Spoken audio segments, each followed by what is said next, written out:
We've got a reaction coming in from the Madhya Pradesh Chief Minister, who's promised strict action against whoever is responsible for the deaths of a dozen children. Now, the Madhya Pradesh Chief Minister, Mohan Yadav, has also confirmed that 3 samples out of the 19 that were taken out have failed the quality test.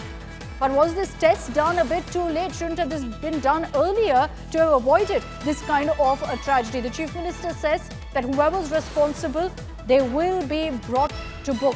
Let's listen in to what the Madhya Pradesh Chief Minister Mohan Yadav has said. प्रकार के जिस doctor के यहाँ से दवाई खरीदी गई थी उसी के यहाँ उनको वो बच्चों के डॉक्टर भी है और कंपनी के स्टॉकिस्ट भी वही थे, मेडिकल स्टोर भी उन्हीं का नाम का, उनकी पत्नी के नाम का।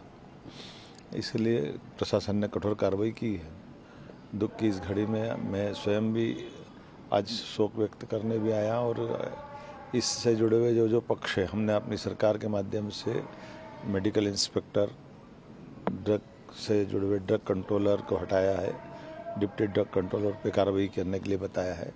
जो संबंधित पक्ष है जिनकी लापरवाही पाई जाएगी, हमारी सरकार संवेदनशील सरकार है, ऐसी किसी लापरवाही को बर्दाश्त नहीं करेगी। मैं आज इस अवसर पर इतना ही कहना चाहूँगा कि हमने सबने प्रबंधन किए कि आगे ऐसी घटना न हो। मैं इतना भी बताना चाहूँगा कि कांग्रेस के लोग थोड़े इस घटना को राजनीतिक Okay, so that's the statement that's come in from the Madhya Pradesh Chief Minister, who's vowed that there will be a detailed inquiry followed up by action against whoever is responsible, whoever is to blame for the consumption of this toxic cough syrup that's led to so many deaths in Madhya Pradesh and in Rajasthan as well. Now, states are starting to crack the whip. Fortunately, they're waking up to the crisis at hand.